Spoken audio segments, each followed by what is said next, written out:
Hello friends. Welcome to Anime Zone Sensei. In this video I will show you 10 biggest missed opportunities in Dragon Ball Super. The direction Dragon Ball Super has taken continues to work out in its favor, but there are also lots of wasted characters and discarded storylines. It's not easy for an anime series to gain the level of prolonged celebration and success that surrounds Akira Toriyama's Dragon Ball Super. The ongoing Dragon Ball franchise has been a mainstay of the industry for nearly 4 decades. But there are plenty of modern anime continuations that crumble under the pressure of continuing a classic property. Dragon Ball Super is a soothing blast of nostalgia, but it also makes some vital changes that improve the franchise for the better. The direction that Dragon Ball Super has taken continues to work out in its favor, but there are also lots of wasted characters and discarded storylines that the series could have explored in creative ways.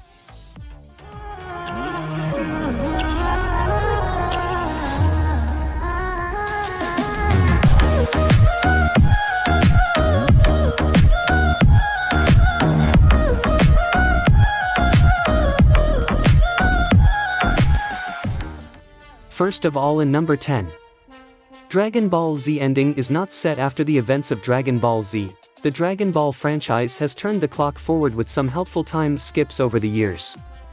There's an unexpected jump to 10 years in the future following Goku's defeat of Magenbu, which functions as an epilogue of sorts.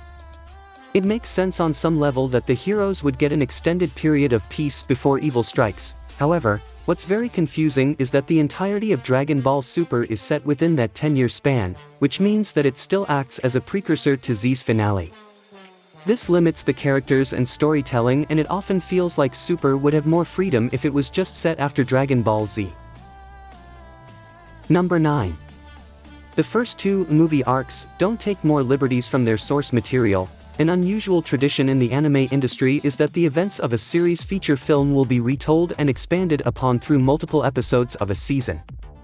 2 movies, Battle of Gods and Resurrection F, were produced between Dragon Ball Z and Dragon Ball Super. These films were incredibly popular, but Dragon Ball Super still devotes its first 27 episodes to retelling these movie stories. Granted, this expanded focus allows for additional storylines and a greater level of character development, but many of these additions feel superfluous. If Dragon Ball Super was committed to adapting 2 movies into 24 episodes, then it should have made bigger changes to their narratives. Number 8. Goten Trunks are demoted to background comic relief. One of the greatest joys in Dragon Ball is that characters are allowed to grow older and enter different phases of their life. Dragon Ball Z introduces Goku's son, Gohan, but by the end of the series, he also has a second child, Goten, who is a natural when it comes to combat. Goten and Trunks play an important role against Magenbu and their fused form, Gotenks, even achieving Super Saiyan 3 strength. Goten and Trunks are turned into comedic background characters in Dragon Ball Super, which causes their powers and relevancy to regress. At the very least, these 2 should have been allowed to fight in the Tournament of Power. Number 7. Ubb's possibilities aren't explored. Goku takes a major leap of faith when he uses a Dragon Ball wish to reincarnate Buu's evil into a pure individual. Dragon Ball Z's conclusion follows through on this promise once Goku meets Ubb, Buu's reincarnation, and pledges to train him and perfect his powers. Dragon Ball Super isn't able to take advantage of this exciting prospect due to where it's set in the timeline. Granted, the manga for Dragon Ball Super has managed to tease Ubb's impending importance in some satisfying ways. There's no reason that similar tactics couldn't be turned to in the anime so that he can become a proper character. Number 6. Vegeta doesn't visit Universe 6 to train Cabba. Dragon Ball Super and its introduction of a multiverse mean that several new Scions enter the picture from the series' sister dimension, Universe 6. Cabba, Caulifla, and Kale don't have as much battle experience as the Universe 7 Scions, but they all prove themselves to be naturals when it comes to mastery over Super Saiyan fundamentals. Cabba quickly begins to idolize Vegeta, and it seems as if the Prince of Science values this respect. Vegeta tells Cabba that he'll properly train him in Universe 6, but this has yet to come to pass even though there's so much potential in a team-up between them. Number 5. There aren't real consequences for the Tournament of Power. Dragon Ball is a franchise that's filled with martial arts competitions. The final story arc in the Dragon Ball Super anime pushes the competition concept to the extreme with the Tournament of Power, a battle royale free-for-all between the strongest fighters from across the multiverse. The victory prize is a coveted wish on the Super Dragon Balls, but the punishment of universe erasure is what most of the participants obsess over. It's quite convenient that Android 17 uses his winning wish to revive all of the erased universes, which in turn erases all of the tension. The Tournament of Power could have featured some permanent losses that stick with the series. Number 4.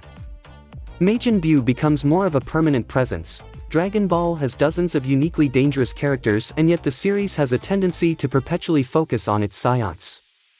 Magenbu undergoes many transformations during the hero's fight against him, but they're left with good Bu as an ally by the end of it all. Dragon Ball Super starts to use Bu in battle and even teases his participation in the Tournament of Power before they pull the rug out from under the audience. The Dragon Ball Super manga has oddly given Bu a little more to do, but the anime suffers from not using him more. His whole slim Bu state makes the shelving of his character even more frustrating. Number 3. Freesia is revived, again, instead of Cell. The Dragon Ball franchise has a robust roster of villains, but Freesia has been given more chances than anyone else to wipe out the heroes. Accordingly, it becomes somewhat repetitive when Goku recruits Freesia as a last-minute addition to Universe 7's Tournament of Power team, especially after his recent return as Golden Freesia. There is clear tension and dramatic weight in the hero's cooperation with a villain, but an even greater impact could be made through Cell's revival.